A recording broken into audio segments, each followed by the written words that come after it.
In Chapter 2 we're going to be looking at functions, and a function is just a rule, right? All it is a rule that tells you how to get an output from an input. So you have an input, you put it in, you can think of this as being a machine, and this machine gives you an output.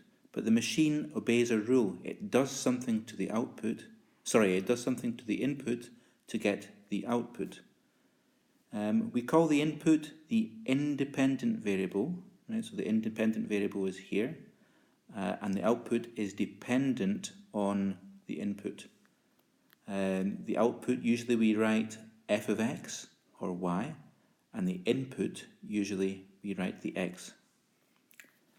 So, can we think of a function machine that would give us these outputs down here? Given these inputs, we have these outputs. What's happening to 1 to give us 3? And it has to be the same rule that applies to 2 and gives us 6. And what do we do to 3 to get 9? What do we do to 4 to get 12? It's quite a simple rule, I think. In this example, what's happening is that we're multiplying by 3. So the function is f of x equals 3x. If we look at this second function over here, what's happening to 1 to give 1? It's the same rule that applies to 2 to give us 3. What do we do to 3 to get 5? It's a little bit more difficult this time. What happens to 4 to give us 7? And what happens to 5 to give us 9?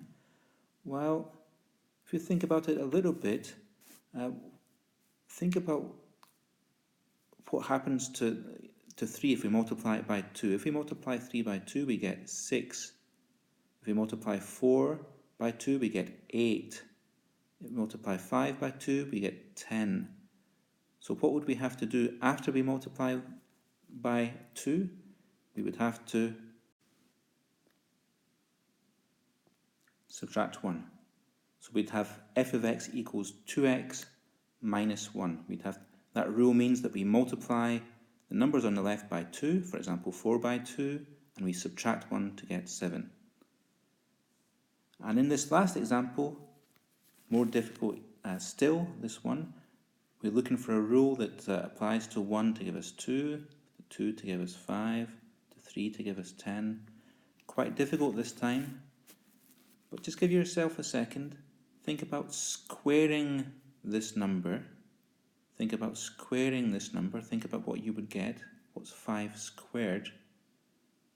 Can you see what the solution would be?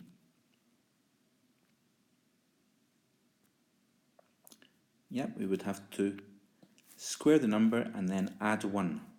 So we'd have the function f of x equals x squared plus 1. Now there are some functions that you can't get an output if you put certain values of x in. So there's an example here of f of x equals 1 over x minus 2. If you remember, it's impossible to divide by 0. So this x minus 2 down here can never be equal to 0, which means that the x can never be equal to 2. Right, so x equals 2 is banned. It's not allowed. We say it's not part of the domain. The domain is all the possible x values for a function. Right, so 2 is not part of the domain because if you try to put that into your calculator, it destroys it. The range is the collection of all the possible y values that you might get. So it's all the possible outputs from a function. If in a question you don't have a domain, if a domain is not given, then usually it's just a set of all real numbers, and the special symbol for that's a kind of script R. Okay, and you can always think of a function as being a kind of machine. It takes things from the domain, all the possible x values, puts them into a machine, and comes out with the y's, and the y's make up all the values in the range. Now, just a few more things about functions. There are 2 or 3 different ways of notating functions. The most common way is to write y equals f of x. So if you want to indicate that 3x plus 1 is your function, you would write f of x equals 3x plus 1. You can also write that the same as you can see here, an f with a colon and then x and then an arrow and the 3x plus 1, meaning that x is mapped to 3x plus 1 under the mapping f. So we could write the function f takes 2 to the value of 7. So you could have an input of 2, which gives us an output of 7. That's the same as writing f of 2 equals 7. Basically, you're taking the value of 2, you're putting it into the machine, and it comes out with a 7 over here. In the same way, f of 3 is equal to 10, takes the value of 3, applies a rule to it, and gets 10 as the output. So, if we have a function defined by f of x equals 3x plus 2, it means take your x value, multiply it by 3, and add 2. And that's quite straightforward to do the calculations for these. So if you're asked for f of 2, f of negative 5, and f of 99, all you have to do is take your value of 2. In this example, in A, f of 2 is going to be equal to 3 times 2 plus 2, just like it said up here, 3 times the 2 plus the 2. And when you do that, what you should get is 8. In the same way, we can do f of negative 5. We put negative 5 into the 3x plus 2. That gives us 3 times negative 5 plus 2, which is negative 13.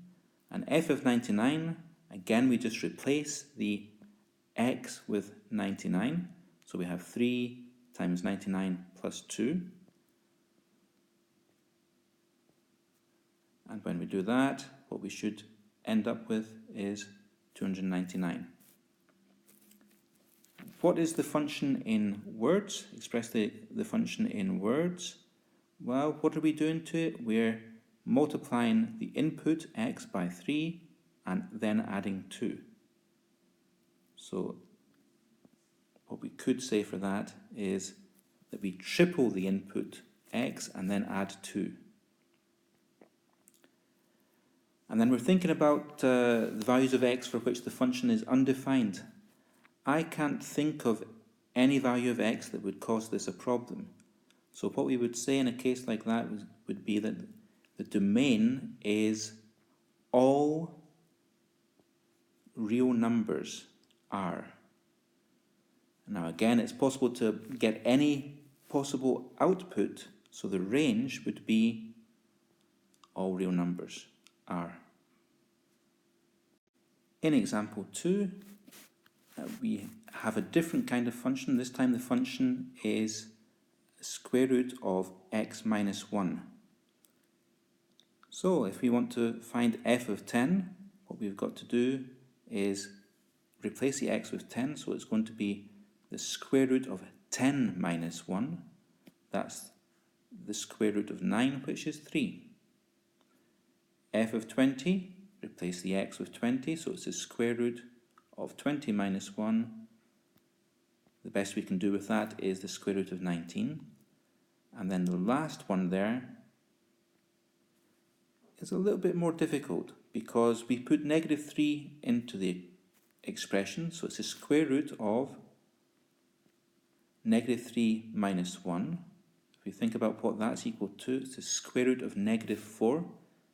And if you try to enter that into your calculator, or if you try to think of two numbers that multiply together to give you negative 4, it's not possible. So there's a real problem there.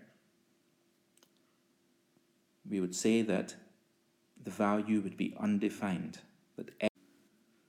Now thinking about a rule, the function in words, what the rule is, you would say that you would subtract 1 from the value and then take the square root of it.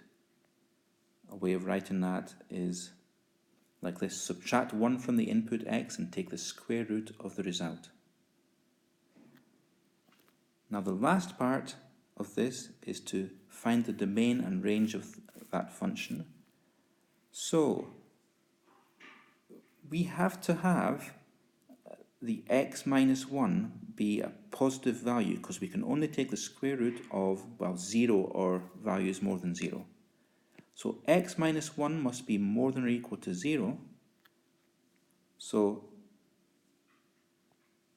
if we think about rearranging that equation, if we think about rearranging x minus 1 bigger than or equal to 0, that means that x has to be bigger than or equal to 1. Another way of writing that, if you want to write it in interval form, is from 1 up to infinity, with the square bracket and the round bracket. Now, when we put in 1 as the input, right, when the input is equal to 1, that's the smallest value of the output that we can get. We can't get a negative value when we take the square root. But we could get as big as we wanted. We could increase without any limit. So the range of f is going to be all values bigger than or equal to 0. Right? So the range, we would say, would be all values of f of x bigger than or equal to 0.